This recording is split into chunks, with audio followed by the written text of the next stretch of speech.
बरेली में राष्ट्रपति द्रौपदी मुर्मू आज पहली बार पहुंची। वह आईबीआरआई के दीक्षांत समारोह में मुख्य अतिथि के रूप में शामिल हुई। सुबह 9:50 पर उनका विमान त्रिशूल एयरबेस पर उतरा, जहां राज्यपाल आनंदीबेन पटेल और मुख्यमंत्री योगी आदित्यनाथ ने उनका स्वागत किया। आईबीआरआई परिसर में आयोजित भव्य दीक्षांत समारोह में राष्ट्रपति ने छात्र छात्राओं को पीएचडी की उपाधियां और मेडल प्रदान किए। अपने संबोधन में उन्होंने वैज्ञानिकों के कार्यों की सराहना की और पशु चिकित्सा में बेटियों की बढ़ती भागीदारी पर विशेष खुशी जताई। राष्ट्रपति ने कहा कि वे एक ऐसे परिवेश से आती हैं जो प्रकृति से जुड़ा हुआ है। उन्होंने कहा कि prevention is better than cure की कहावत पशु चिकित्सा पर भी पूरी तरह लागू होती है। बीमारियों की रोकथाम में टीकाकरण की अहम भूमिका है, जिसमें आईबीआरआई की महत्वपूर्ण भूमिका रही है। उन्होंने बताया कि 1889 में स्थापित इस संस्थान ने कई अहम उपलब्धियां हासिल की हैं। यहाँ वैज्ञानिकों के नाम अनेक पेटेंट्स और डिजाइन और कॉपीराइट दर्ज हैं। समारोह में मुख्यमंत्री योगी आदित्यनाथ ने भी संबोधन दिया। उन्होंने कहा कि बरेली की पहचान महाभारत कालीन पांचाल देश रूप में रही है। यहाँ 7 प्राचीन शिव मंदिर हैं, जिन्हें नाथ कॉरिडोर के रूप में विकसित किया जा रहा है। इसमें अलखनाथ, त्रिबटीनाथ, मणिनाथ, तपेश्वर नाथ समेत 7 मंदिर शामिल हैं। सीएम ने बताया कि कोविड-19 के शुरुआती दौर में जब जांच एक बड़ी चुनौती थी, तब आईबीआरआई ने नोडल केंद्र बनकर राज्य सरकार का सहयोग किया। संस्थान ने 2 लाख से अधिक कोविड टेस्ट किए। साथ ही लंपी वायरस के लिए वैक्सीन विकसित कर किसानों और पशुओं को नई राहत दी।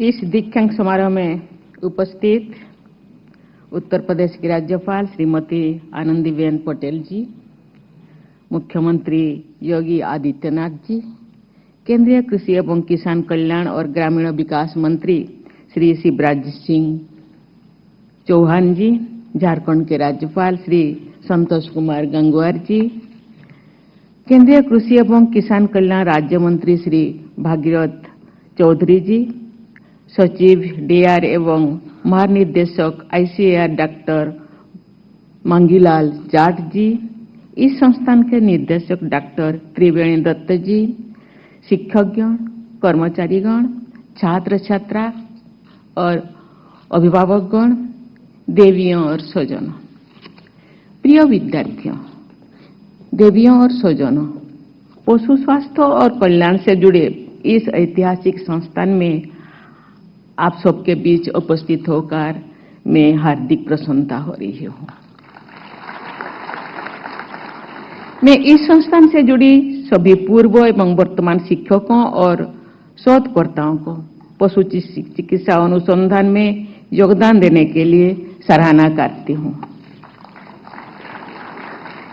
पशुओं के प्लेग के नाम से जाने जाने वाली रिंडरफस्ट महामारी की रोकथाम के लिए वर्ष 1889 में स्थापित इस संस्थान ने 135 वर्ष की अपनी यात्रा में कई महत्वपूर्ण उपलब्धियां हासिल की हैं।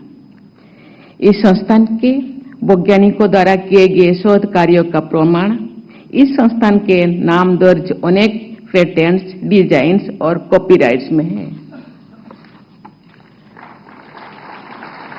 Prevention is better than cure की कहावत पशुओं के स्वास्थ्य के लिए भी पूरी तरह से लागू होती है।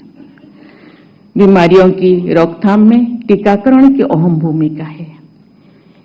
ये इस संस्थान के लिए गर्व का विषय है कि राष्ट्रीय पशु रोग नियंत्रण कार्यक्रम में अनेक टीके यहीं पर विकसित किए गए, जो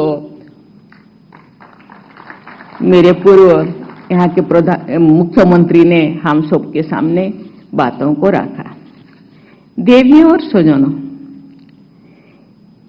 ईशावास्यम इदम सर्वम के जीवन मूल्यों पर आधारित हमारी संस्कृति सभी जीव जंतुओं में ईश्वर की उपस्थिति को देखती है।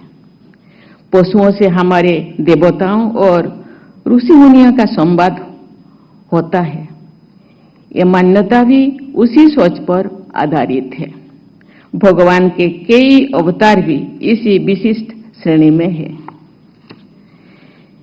ऐसे प्रसंगों को उल्लेख मैं यहाँ इसलिए कर रही हूँ कि जब आप एक चिकित्सक या शोधकर्ता के रूप में कार्य करें, तो बेजुबान पशुओं के कल्याण की भावना अपने मन में हो। मैं जिस परिवेश से आती हूँ वह सहज रूप से प्रकृति के निकट है। मानव का वन और दोनों जीव जंतुओं के साथ सह अस्तित्व का रिश्ता है। सच कहे तो पशु और मानव का एक परिवार का रिश्ता है। जो विशिष्ट प्राणियों का संवर्धन होगा, अभी तो हम एक टेक्नोलॉजी और आधुनिक संस्कृति के जीवन शैली में जिंदगी जीते हैं।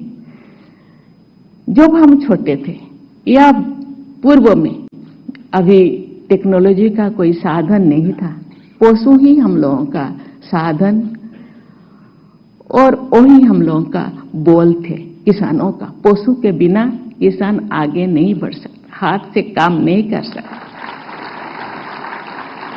इसीलिए पशु को हम पशु शब्द मुझे इतना ठीक नहीं लगता। ये हम लोगों का जीवन धन है। उनके बिना हम जिंदगी सोच नहीं सकते। जिंदगी तो जैव विविधता बढ़ गई और ये धरती तो था मानव जाति खुशहाल होती थी। जैव विविधता के क्षरण का एक उदाहरण है, हम जो छोटे थे बहुत सारे गीधे आप भी देखते होंगे, लेकिन आज वो गीधों की समाज अब विलुप्त हो गया है।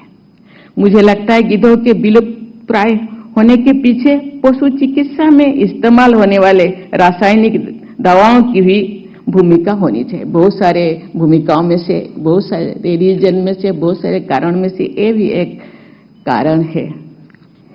ऐसी दवाओं पर प्रतिबंध लगाना गीधों के संरक्षण की दिशा में सराहनीय कदम है। अभी वैज्ञानिकों ने इस दिशा में कदम उठाए, इसलिए मैं उनको बहुत बहुत धन्यवाद देना चाहती हूँ।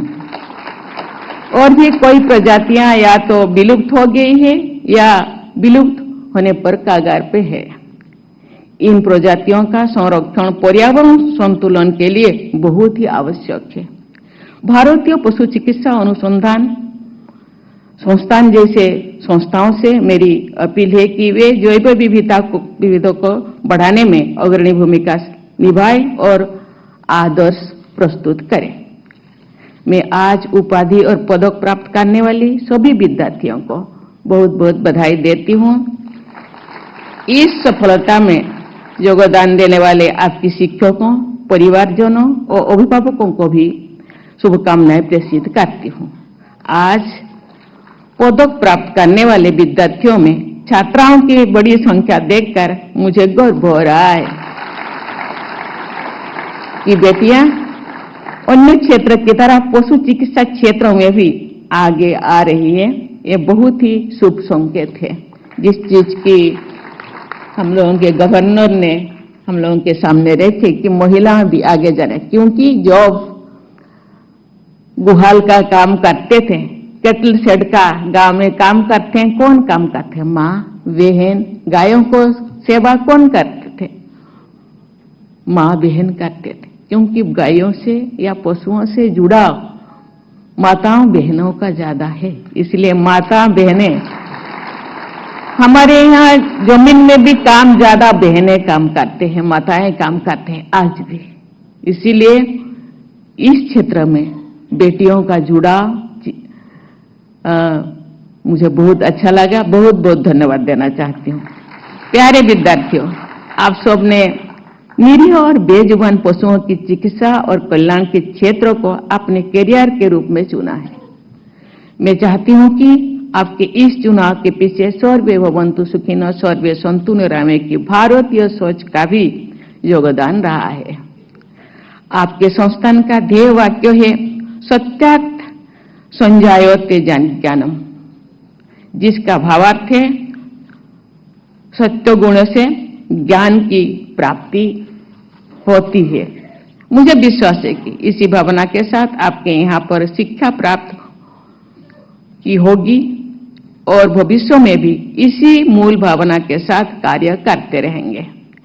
मेरी सलाह है कि जो भी आपके सामने दुविधा का क्षण हो, आप उन बेजुबान पशुओं के बारे में सोचिए जिनके कल्याण के लिए आपने शिक्षा ग्रहण की है। आपको सही मार्ग जरूर दिखाई देगा। मुझे बताया गया है कि पशु विज्ञान के विभिन्न क्षेत्रों में उद्यमिता और स्टार्टअप को बढ़ावा देने के लिए इस संस्थान में पशु विज्ञान इंक्यूबेटर कार्यरत है।